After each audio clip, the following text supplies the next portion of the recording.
Mpenzi mfuatiliaji wa Furaha FM Media, ujambo na karibu katika mazungumzo maalum ambayo tunazungumza mambo mengi yanayohusu Dayosisi ya Iringa, na habari ya mjini ni kuhusiana na kitega uchumi cha KKKT Dayosisi ya Iringa. Sasa tumekuletea mahojiano mbalimbali tukieleza kwamba baadhi ya mambo ambayo yamekuwa yakifanyika, hasa hamasa huko Sharikani, lakini nimeona nimtafute mtu wa mipango na yeye atueleze pengine mrejesho huko, lakini pia kuelekea tarehe 2 kwa maana ya siku ya uzinduzi wenyewe, jinsi ambavyo itakuwa. Bwana Yesu asifiwe. Amen. Bwana Yesu asifiwe. Amina. Hongera sana, na moja kwa moja ujitambulishe, lakini pia utuambie huko Sharikani mambo yakoje?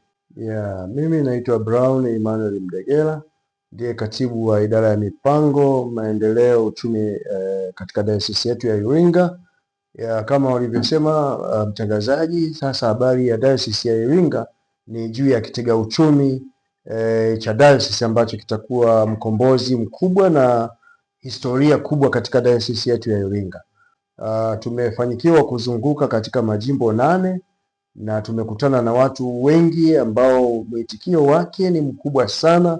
Watu wamelipokea jambo hili, wazo hili, na kimsingi wapo tayari kwa ajili ya kuchangia na kuombea swala zima la utendaji wetu, pamoja na mazingira magumu katika dayosisi yetu kutokana na jiografia, lakini watu wamejitokeza wengi sana kushiriki swala lile na kuombea.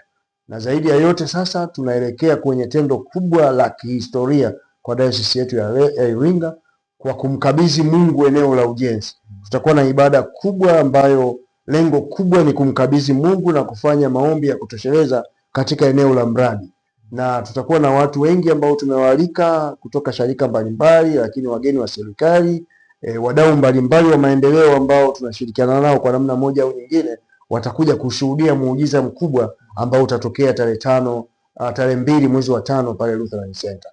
Sawa. Katibu, wakati unaweka huu mpango ilikuwa ni kwamba angalau kwa mwaka huu tukusanye angalau bilioni 1. Ndio. Na nilimsikia wakati fulani katibu mkuu akieleza kwamba angalau tunapoingia siku ya uzinduzi angalau tufikie angalau milioni 200. Vipi, tumefika ama bado tunajikongoja? Kimsingi jumla ya ujenzi wetu wa kitega uchumi utagharamia karibia shilingi bilioni 8.7. Na sasa tunaenda kwa awamu. Tumesema kwa mwaka huu wa kwanza tuwatafute au tuwatambue watu 50,000 kama nguvu kazi ya dayosisi yetu ya Iringa, ambao wao watachangia kuanzia shilingi 20,000. Na shilingi 20,000 kwa watu 50,000 tunategemea kupata shilingi bilioni 1 kwa ajili ya kuanza hatua za awali. Na kwa sasa tunakwenda kwa vipengele. Tumeanza kuwatambua viongozi kwenye majimbo yetu yote ambao sasa tunakasimisha kazi hiyo kwao. Na hawa viongozi ambao tumekutana nao na kuambia mpango huu, kwa kweli tunamshukuru Mungu. Katika kuzungumza na viongozi mpaka sasa nazungumza tayari tumeshapata zaidi ya milioni 200, hadi ya milioni 252 mpaka kikao cha jana, lakini kazi hiyo inaendelea. Tunategemea mpaka Jumamosi pengine tunaweza tukawa tumefika milioni 270 hivi. Watu wanajitokeza, watu wanakuja, tunazungumza nao kwa namna moja au nyingine, wanaonyesha utayari sana kujenga madhabahu ya Bwana. Mtazamaji, kwenye skrini yako kuna namba za kulipia ikiwemo lipa namba, lakini pia namba ya benki. Sasa unaweza ukafanya jambo pia na wewe, lakini pia unaalikwa kwenye hiyo siku. Neno moja tu kwa kifupi sana kuelekea siku yenyewe, kwa maana Jumamosi, namna tukio itakavyokuwa, kifupi sana. Tukio hilo litakuwa ni tukio la kiibada. Kwa tutakuwa tuna ibada kubwa, ni ibada tukimaanisha ibada. Katika ibada hili tunategemea muujiza sasa, watu watakaofika kuguswa na kile kitu ambacho tunakifanya hapa. Hatusemi harambee, lakini tunatamani watu waguswe ili wachangie kazi ile iende. Na kwa kufanya hivyo tutaona utukufu wa Mungu moja kwa moja katika shughuli nzima ambayo tunakwenda kuifanya.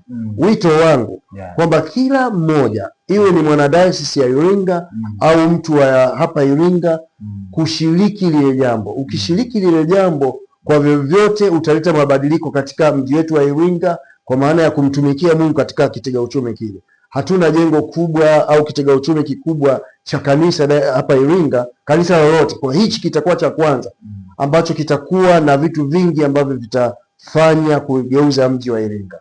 Asante sana katibu, ni kushukuru. Mimi naitwa Mesha Kilongo, lakini nyuma ya kamera yuko Lawson Ngane kutoka hapa Furaha FM. Endelea kufuatilia mambo mbalimbali, lakini pia tutakuwa live hiyo siku ya ibada. Endelea kufuatilia kwa maana ya redioni, lakini pia kupitia mitandao ya kijamii utaendelea kupata updates mbalimbali. Asante na kwaheri kwa sasa. Asante sana.